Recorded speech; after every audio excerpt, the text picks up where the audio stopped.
श्री स्वामी समर्थ. शरीराला लागलेल्या काही हानिकारक सवयी जर तुम्ही टाळल्या तर तुमचं वजन हे झपाट्याने कमी होऊ शकतं.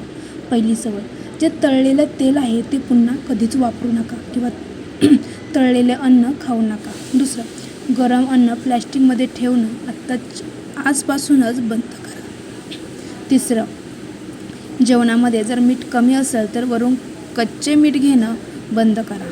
4, कवळ्या उन्हामध्ये आत्तापासून जायला सुरुवात करा. जर तुम्ही कवळ्या उन्हात जाल नसाल तर तुमच्या शरीरामध्ये जीवनसत्व डीची कमतरता निर्माण होते. 5, मनाप्रमाणे औषधं घेणं टाळा. औषधे जास्त प्रमाणात जर शरीरामध्ये गेले त्याने सुद्धा फॅट वाढण्याची शक्यता असते. 6, रात्री जेवण हे वेळेत करा आणि रात्री झोपताना दात घासून नक्कीच झोपत जा. 7, शिळे अन्न वारंवार खाऊ नका किंवा शिळे अन्न जे फ्रीजमध्ये ठेवलेले आहे ते वारंवार गरम करून घेणे टाळा आणि गोड पदार्थ जेवणातून वर्ज्य करा. जर तुम्ही हे छोटे छोटे नियम जर पाळले ना तर महिनाभरात तुमचे वजन नक्कीच कमी झाल्याशिवाय राहणार नाही.